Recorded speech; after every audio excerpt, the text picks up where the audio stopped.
Selamat siang semuanya. Kembali lagi dengan saya Feni dari Universitas Ciputra Online. Nah, kali ini saya akan membahas tentang tugas saya di mata kuliah International Business. Nah, tugas kali ini lebih membahas tentang lingkungan ekonomi mana yang saya pilih ketika perusahaan akan melakukan ekspansi ke luar negeri.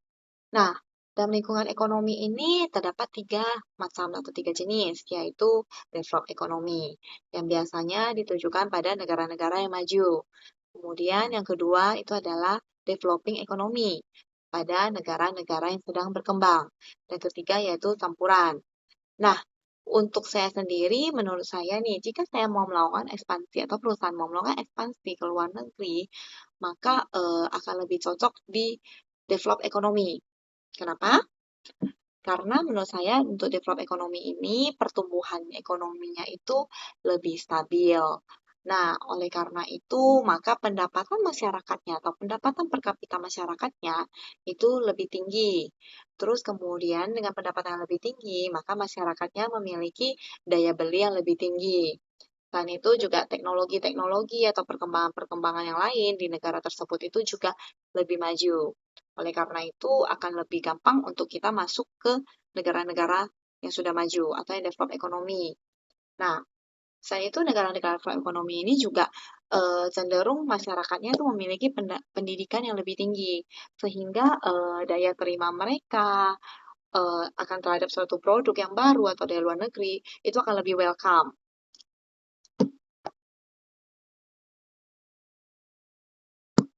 Nah, salah satu contoh perusahaan yang menurut saya dia menggunakan develop ekonomi yaitu Starbucks. Kita semua tentu tahu dong akan perusahaan ini.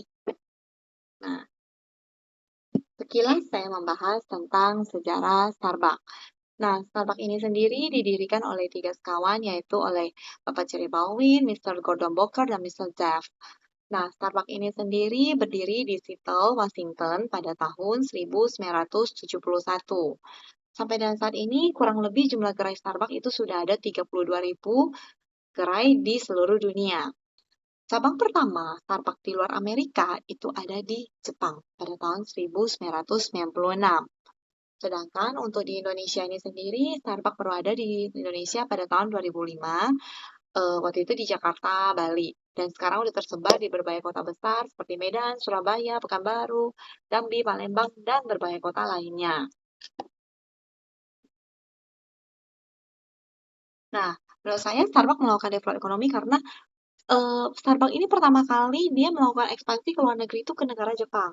Negara Jepang itu merupakan salah satu negara maju di Asia. Nah, dia sudah memiliki pendapatan per kapita yang cukup tinggi, pertumbuhan ekonominya juga sudah cukup stabil. Nah, strategi-strategi Starbucks ini sendiri seperti apa? Strategi Starbucks ini adalah mereka melakukan penjualan, penjualan produk-produk mereka itu disesuaikan sesuai dengan selera masing-masing negara, sesuai dengan ciri khas dari masing-masing negara tersebut.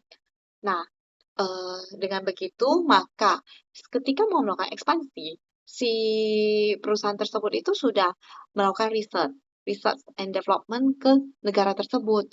Nah, yang kurang lebih budaya negara ini seperti apa, nah masyarakatnya seperti apa, daya belinya seperti apa, sehingga perusahaan itu sudah melakukan strategi-strategi yang cocok untuk di negara tersebut. Teman Starbucks-nya sudah mendunia. Kemudian untuk Starbucks Jepang ini sendiri, seperti yang tadi saya sampaikan bahwa Starbucks ini melakukan strategi yang disesuaikan sesuai dengan negara-negara tersebut, negara masing-masing. Setiap negara memiliki ciri-ciri Starbucks yang berbeda. Nah, untuk sesuai dengan di Jepang ini, dia menyesuaikan dengan stylenya Jepang. Nah, bangunannya itu, gerai Starbucks itu ada di bangunan-bangunan kuno. Karena kan sebenarnya masyarakat Jepang ini biasanya itu mereka sore-sore itu ada minum kopi itu ataupun teh di toko-toko yang sifatnya tradisional, gerai-gerai yang tradisional. Nah, ketika Starbucks ini mau masuk, mereka juga harus melakukan desain toko Starbucks-nya itu sesuai dengan bangunan-bangunan kuno mereka, sehingga masyarakatnya itu bisa nyaman untuk ngopi di Starbucks. Nah, kemudian di Starbucks ini juga ada penyesuaian menu-menu nih.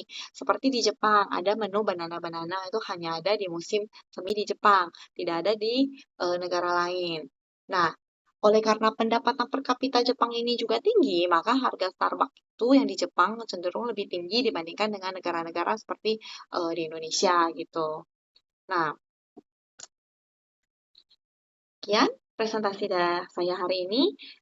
Jadi intinya menurut saya itu lebih cocok untuk perusahaan tuh ketika melakukan ekspansi ke luar negeri, itu akan lebih baik dia melakukan ekspansi dulu ke develop ekonomi. Karena seperti yang saya bilang tadi, pendapatannya lebih stabil, pertumbuhan ekonominya lebih stabil, dan pendapatannya lebih tinggi. Nah, oleh karena itu, sehingga perusahaan bisa menyesuaikan strategi-strateginya sesuai dengan negara-negara tersebut. Terima kasih.